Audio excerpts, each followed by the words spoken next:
Okay, so talking about an equation in a circle. So, if I'm trying to find the distance from the center of the circle out to a point called xy, I've taught you already how to use the Pythagorean theorem to find the distance.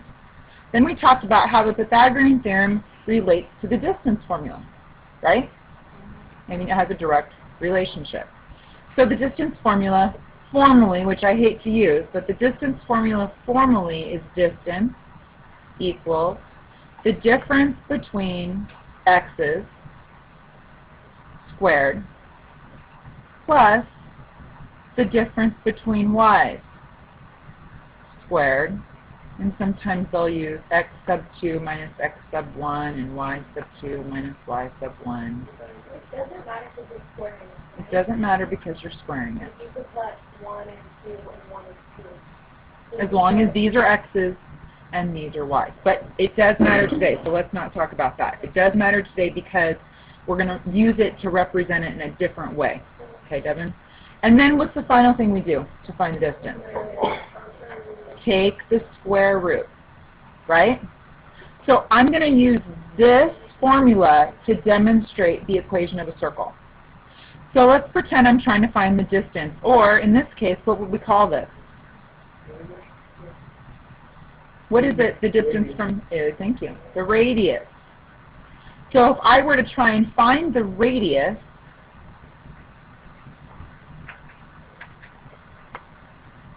okay, then I would say, what are my two x values? X and 3. And wouldn't I find the difference between them and square it? And what are my y values? Y and 2. And wouldn't I find the difference between them? Well, normally I have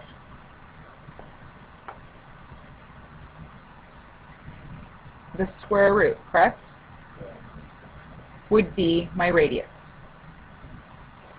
The only difference between the equation of a circle and the distance formula is that when we use the distance and the equation of a circle, how would I get the square root off?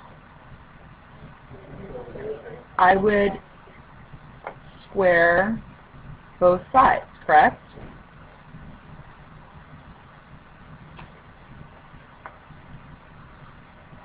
So the equation of this circle right here would be, what is my radius? I can actually count my radius because I've got a grid here. 1, 2, 3, 4. My radius is 4. So the equation of this circle would be 4 squared equals x minus 3 squared plus y minus 2 squared, where 3, 2 is the center and 4 is my radius.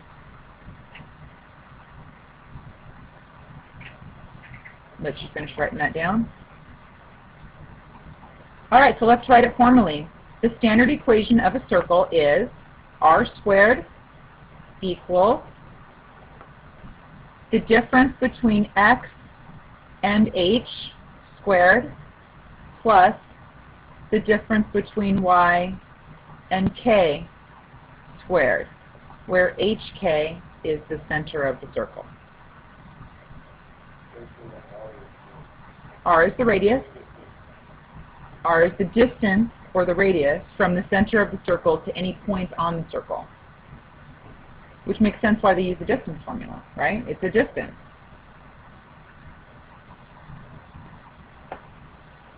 All right, so let's look at number 1. Write an equation for the circle with a center at 3, -3, and a diameter this time of 12. Well, in the standard equation of a circle, am I working with the diameter? No, I'm working with the radius. So the radius would be 6. So let's substitute these values in. 6 squared equals x minus what? 3 squared plus y minus -3 squared. Yes. So it would be 36 equals, and you leave it just like this, x minus 3 squared plus y plus 3 squared. That's the way you would see it. Okay. So number 2, it says, I have a circle with a diameter of 10.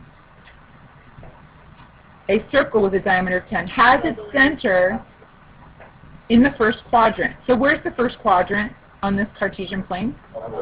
Upper right.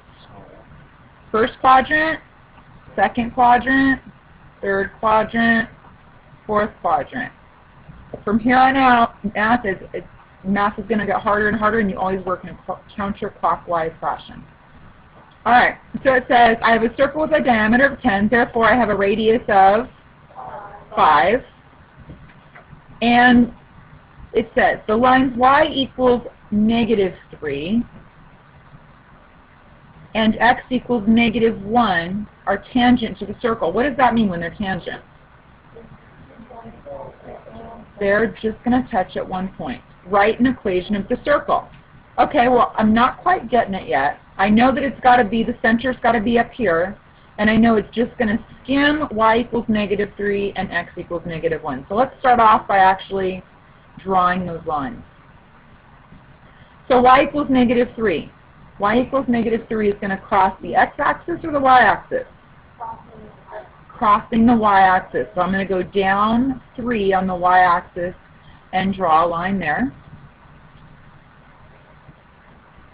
Then I'm going to go over to x equals negative 1, and I'm going to draw a line there. That's not quite on negative 1, but it's good enough. I need my circle to have a center somewhere over here and just skim here and skim here. Not only is it just going to barely touch each one of these, but it's going to be exactly how far away from them? 5. Because my circle has a radius of 5. So I may not know where my center is, but I do know it has to be 5 away from this line, so let's count. So I'm going to do let's do a lighter line. Let's do a really light line. Yellow, that would be perfect. Let's do a yellow line 5 away. So 1, 2, 3, 4, 5. So somewhere over here. And then 5 away from this one as well, right? 1, 2, 3, 4, 5. So I just found my circle, center of my circle. Well, I kind of don't want us to see it very well, right? Because I don't want it to take away from my picture. No, that is the only point that it is going to, when I draw my circle, you'll see right now.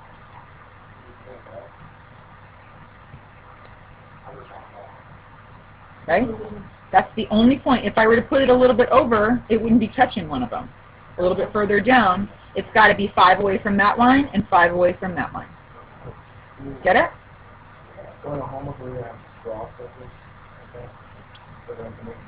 I don't know. I haven't looked at it that closely. Write an equation of the circle. So let's write an equation of the circle. I only need the radius, and what else to do an equation of a circle? The center. So what's the center of the circle?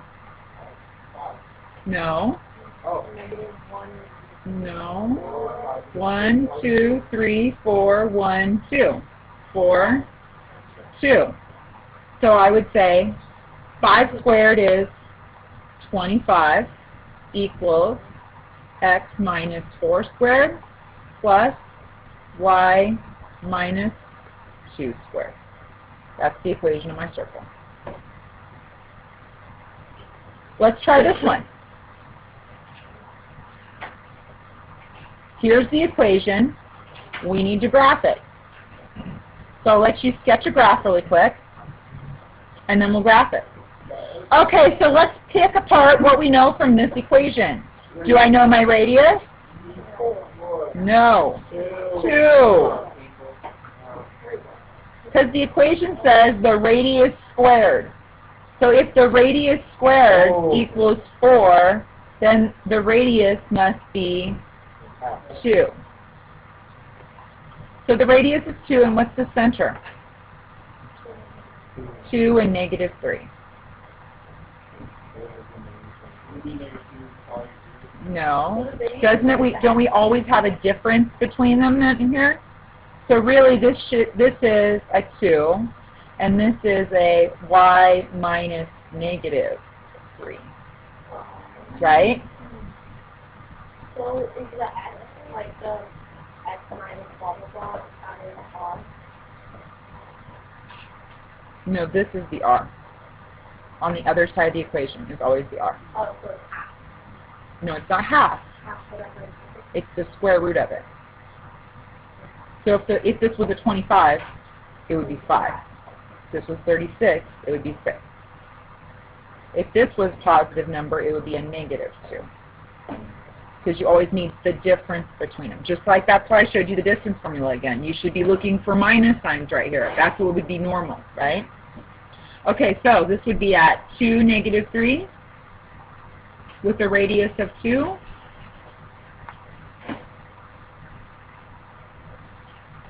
It would look like that, right there.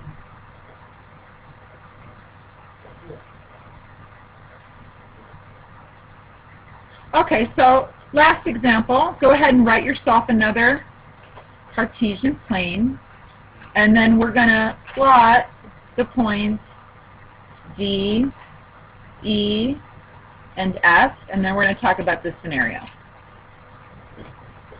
All right, so if D is at 3, 6, here's 3 of 1, 2, 3, 4, 5, 6. That's D. And E is at negative 1, 0, negative 1, 0. And F's at 3, negative 4, 1, 2, 3, 1, 2, 3, 4. All right, so this says strategically located substations are extremely important in the transmission and distribution of a power company's electric supply. Suppose 3 substations are modeled by the points D, E, and F. Determine the location of the town equidistant from all 3 substations and write an equation for the circle. So basically, I've got to find somewhere that's centrally located that is equidistant to each one of these points. Now, I can see from right here that if I were to put a point right here, D and F would be equal. But it wouldn't be equal to E. So it's probably somewhere out here a little bit. I could guess and check and try and figure it out, but there is a way to do it. Think back to, I don't know, a couple months ago, before break, when we worked with triangles. Anybody remember? Yes, the altitudes and stuff. Oops, I don't want a yellow. I want a blue. Do you remember when we were talking about the altitudes and stuff? No, that's good. Do you guys remember there was one particular vocabulary term that we were working with, right, that made a figure circumscribed inside of a circle? Remember that? Because if it's circumscribed inside of a circle, right, then its equidistant, and the vertices of this triangle are equidistant from the center of the circle. And that's what we want, right? We want each one of these vertices of this triangle to be equidistant. Well, equidistant means radius. So if each one of them were equidistant from the radius, we would have our center. Anybody remember which one of those is? Would it be the altitude? That's what it would make the circumcenter. Would it be the angle bisector? Would it be the median?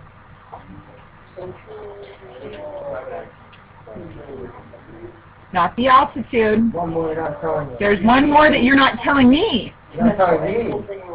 Get it right. I heard it. No, not angle bisector.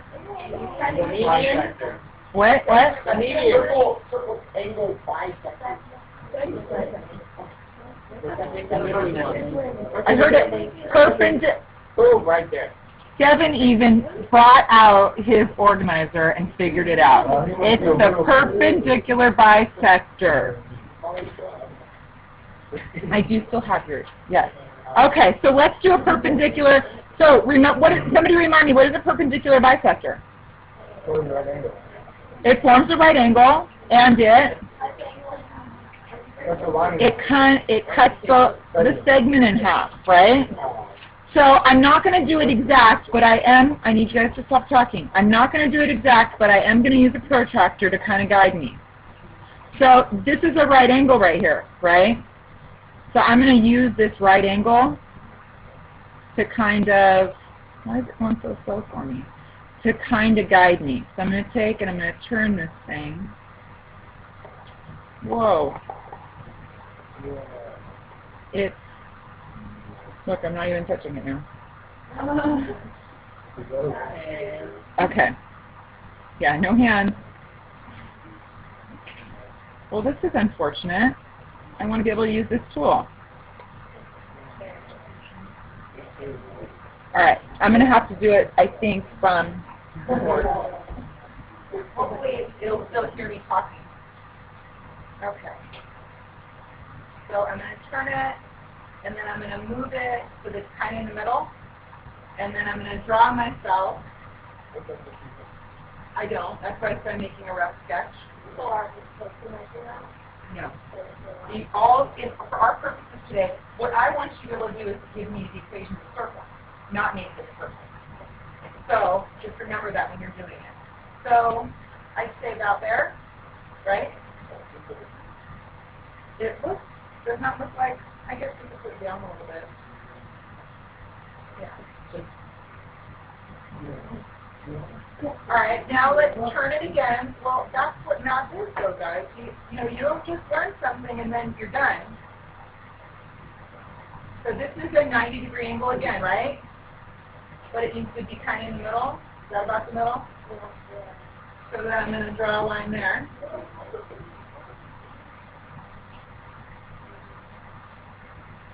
So about there. Well, I'm not done yet. And then I've got the last one. So about right there. So that would be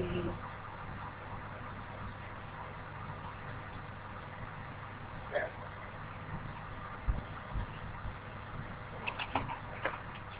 All right, so let's get rid of this.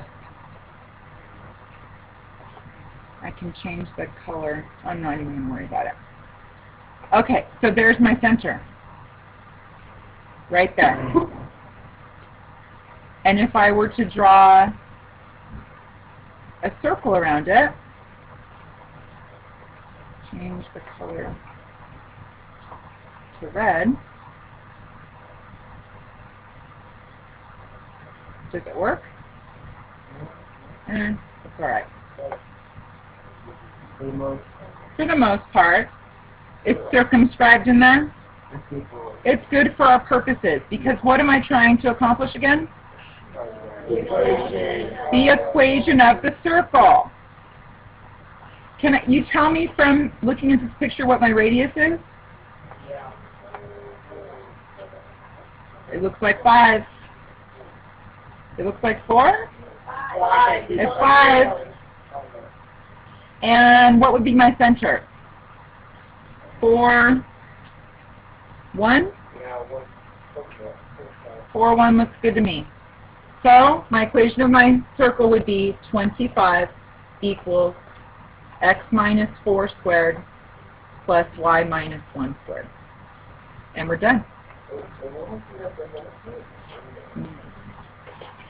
You could have something similar to that. A protractor would probably be useful, yes.